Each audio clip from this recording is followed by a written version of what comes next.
Hi guys, it's Anne here, and this is going to be part one of two videos. I am currently on a no buy, low buy for 2018. So I'm doing what some people call a shop your stash. I'm trying to use the products that I have, and I'm trying to use them in ways that I don't normally use them. So for this video and for the second one, I'm focusing specifically on the Too Faced Chocolate Bonbons palette. Now this is a palette that I go to regularly. I use it every other day pretty much, but when I do use it, I specifically only use the sort of taupey colors, taupey browns, and some of the browns over here. I never ever use, there's 3 pink shades and a purple shade in here, and I never use them. So I wanted to challenge myself and try and use those shades, and I came up with 2 looks. So one look is a sort of more natural, bright daytime look, and the other look is a little darker with a bit more color and more of like an evening nighttime look. Both of them are, though, very wearable in my opinion. I didn't try to make Instagram looks. I tried to make sort of everyday looks out of them. So if you'd like to see part one, continue watching. I'm doing a voiceover for the first time, guys. So we're going to start off with priming our eyelids with the Too Faced Shadow Insurance Primer. I just started using this, so I don't have an opinion on it yet. And we're going to ignore the fact that I'm way off center. And my eyebrows are kind of done. We aren't really friends right now, so we'll just leave it at that. Then I set that primer with Divinity using a big fluffy brush. You just saw there that it's a little bit of a powdery eyeshadow, but that's okay. They do blend really well, and I find the Too Faced chocolate bar palettes are very beginner friendly as well. Then with a flat brush, I packed sprinkles all over the lid. I didn't use any Fix Plus or any setting spray to make this pop, but you could, and it would give it a bit more of a pop if you did. Then I went in with a small brush and cotton candy. I actually found using this color it was not nearly as intense as I thought it would be. So again, this is a color that you could add a little bit more if you wanted to. And I just really work this on sort of the outer third of my eyelid.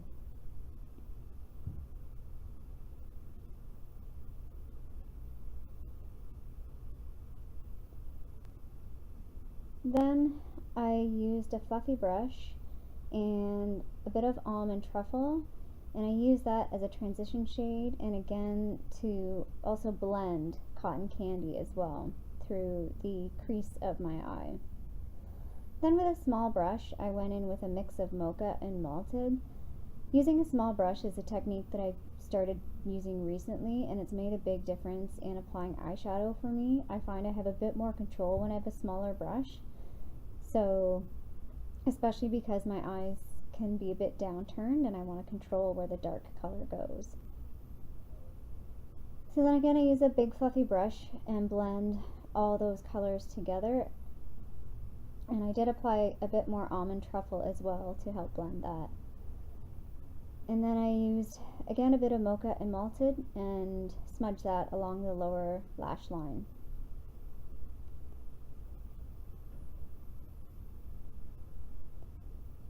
And then I added a little bit more along the upper lash line. Then I used the Urban Decay Demolition, the 24/7 Glide On eye pencil, and I tightlined the waterline with that, and I just lined the sort of outer third of my eyelid. Because I have very round eyes, I find this helps elongate my eye a little bit more, and it also is a bit more of a softer look too than putting eyeliner all the way around your all the way along the whole lash line. That's the word I was looking for.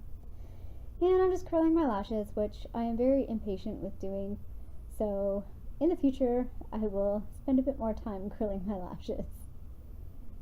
And this is the Rimmel Volume Colorist mascara. I showed this in my Project Pan video. As you can see, I'm really working this into the lashes. This mascara is on its last legs, so it's getting a little bit dry now. So I have to really work it into the lashes.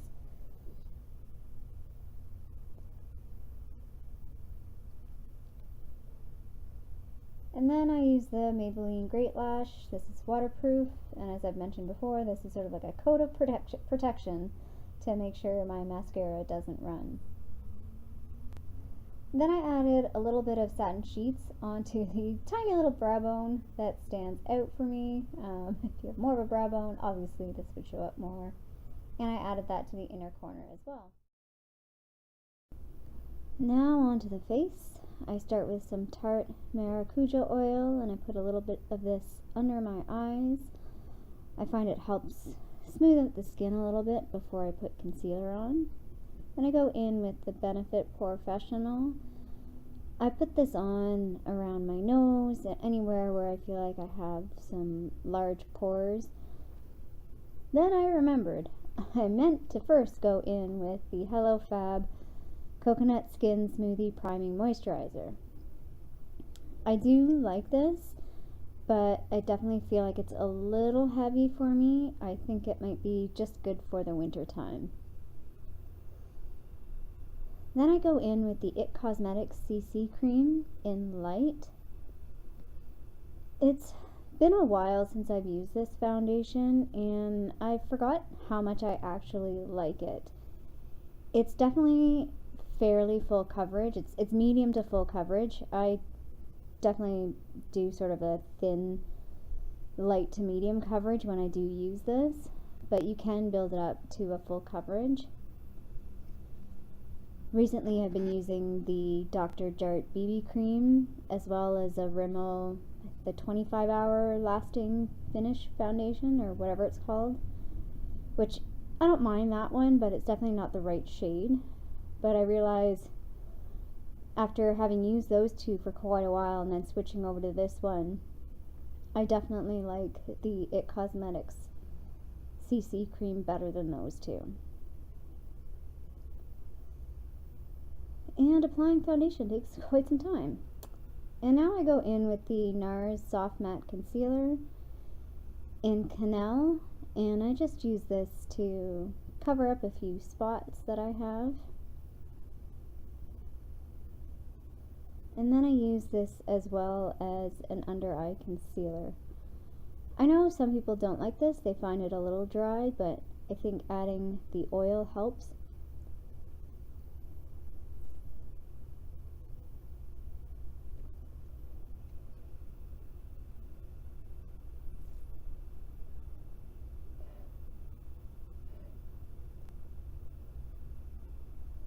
And then I go in with the Laura Mercier translucent powder, and I just use the wet beauty blender that I was using to blend in my foundation. And I just really apply this in the areas where I feel like I need the coverage.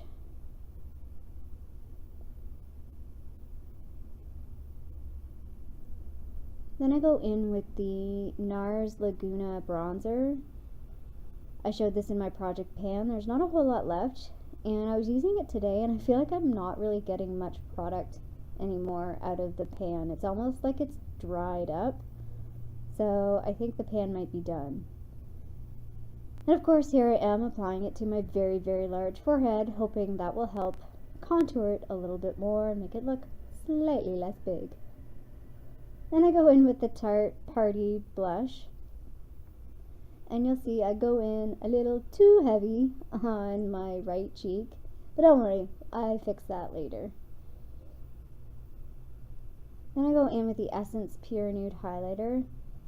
This highlighter is awesome for beginners. You can go ham with this highlighter and it does not look like too much ever. And then I go in with the Hourglass Ambient Powder in Dim Light. And I just brush this all over my face. Again, this pan is almost empty, so I'm unfortunately not getting a whole lot of product. And lastly, for lips, I'm using the L'Oreal Infallible Paints in Nude Star 312. If you don't own this, you need to own this. This is a go-to product for me. I love it.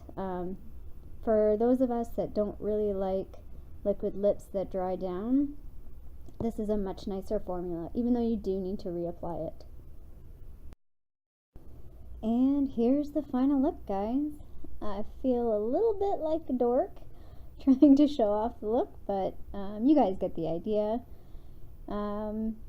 Yeah, pink eyeshadow, not nearly as scary as I thought it would be.